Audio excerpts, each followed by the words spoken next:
10 receitas saudáveis, portanto ricas nutricionalmente, de outono. Então, quando se fala de receitas, é importante nós termos em consideração duas coisas, ok? Dois pontos importantes. A primeira, e claro que eu tenho que falar sobre isto, não é? Senão não é Joaninha a falar. A primeira é sobre quantidades, ou seja, doses, está bem? E a segunda é sobre sazonalidade. Porquê que temos que falar de quantidades e temos que falar de doses? Porque não faz sentido falarmos de uma receita sem falarmos disto. Porque as recomendações vão diferir de pessoa para pessoa, ou seja, são recomendações individuais, devem ser mesmo individuais. E porquê que isto tem que ser assim? Porque, reparem, a minha necessidade energética é diferente da necessidade energética da Idalina e é diferente da necessidade energética da Sara. Ou seja, todos nós temos necessidades energéticas diferentes, todos nós temos rotinas alimentares diferentes. A Edith tem uma rotina, a Irene tem outra, a Berta tem outra e está tudo certo, não há uma melhor do que a outra. Para além disso, temos preferências diferentes. Se calhar a nossa Carla detesta aquele alimento e a Jéssica até adora aquele alimento. E está tudo certo, ok? Felizmente, qualquer receita pode e deve ser adaptada a qualquer pessoa. Esta é a boa notícia. Ok, nós somos todos muito diferentes, é um facto, mas eu também posso adaptar qualquer receita a qualquer pessoa.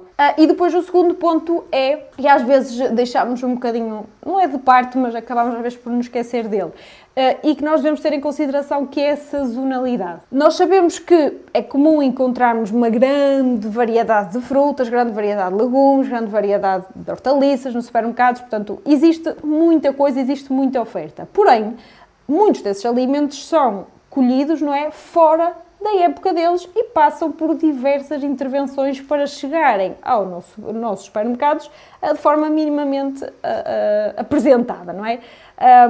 E a verdade é que estas diversas intervenções que acontecem, por exemplo, com os fertilizantes químicos, que vão, na verdade, reduzir aqui o valor nutritivo e reduzir aqui o sabor dos alimentos. Isto é um facto.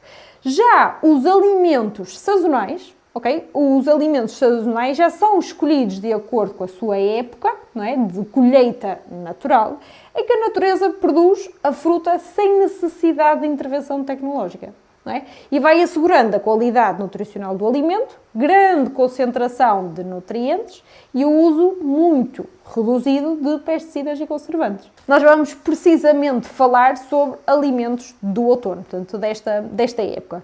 Existem muitos, também, ou seja, não existe só um alimento, aliás, também existem alguns alimentos que estão em várias estações do ano, isso também acontece, e ainda bem, ou seja, significa que é mais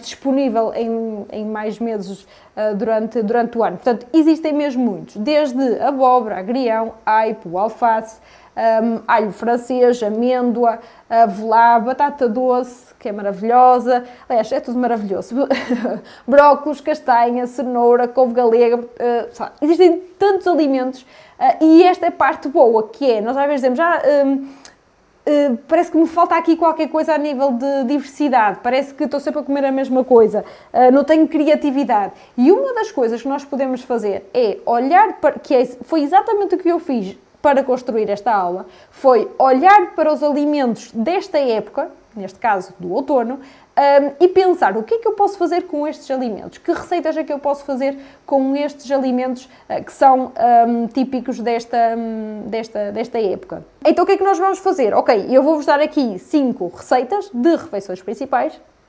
assumindo que todas nós temos um mínimo de doses em todos, ok? Ou seja, hidrato de carbono, uma dose, proteína, 3 doses, gordura, uma dose e micronutrientes, uma dose. Ou seja, sempre uma dose, exceto a proteína, porque nas refeições principais damos sempre 3 no mínimo. Este é o nosso mínimo. Primeira receita, assado de frango com cogumelos e castanhas. Hidrato de carbono de absorção lenta, uma dose, vamos ter 3 castanhas.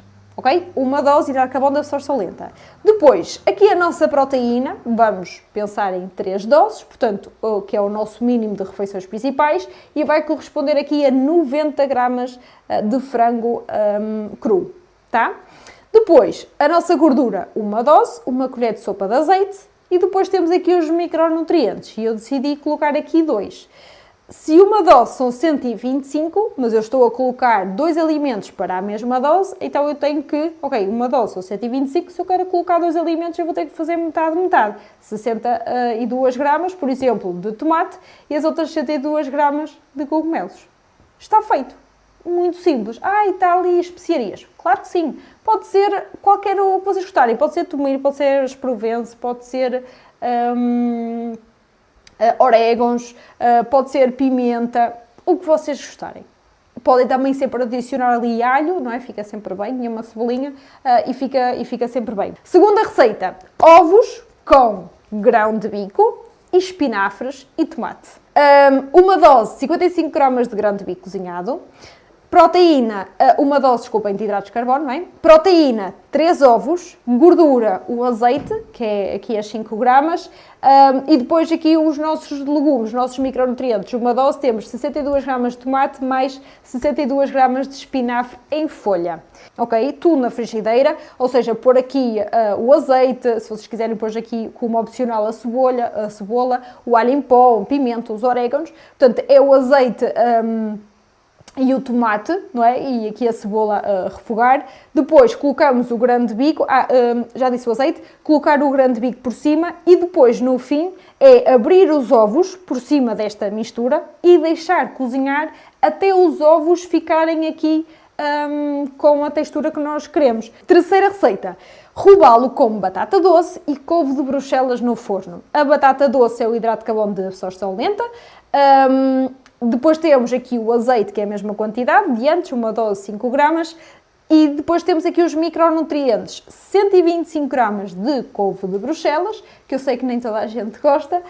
E depois aqui o nosso robalinho é as 90 gramas, que é exatamente igual ao nosso frango. Próxima, sopinha de abóbora. A sopa nós consideramos como micronutrientes nos nossos planos, está bem? Ou seja, uma concha de sopa corresponde a uma dose de micronutrientes, que é aproximadamente 100 ml. Esta sopa de abóbora pode ter vários legumes dentro da sopa. Se nós considerarmos como micronutriente, normalmente é rica em micronutrientes e tem essencialmente micronutrientes, como por exemplo, vou-vos dar uma sugestão, a abóbora, imaginem, atenção que esta sopa é para vários dias, está bem? Ou seja, aqui as doses contabilizam-se pelo número de coixas ou pelos mililitros que nós estamos a comer da sopa. Mas para 1 litro de sopa, ou seja, 1 litro de água, nós podemos colocar uma unidade de nabo, de 3 unidades de cenoura, por exemplo, alho francês também fica sempre muito bem, uma unidade, e depois, claro, aqui se é uma sopa de abóbora tem que ter mais o quê? Abóbora, portanto, se conseguirmos até, sei lá, meio quilo de abóbora, fica assim mais grossinha a sopa e dá logo aquela textura que a maior parte das pessoas gosta. Quinta receita,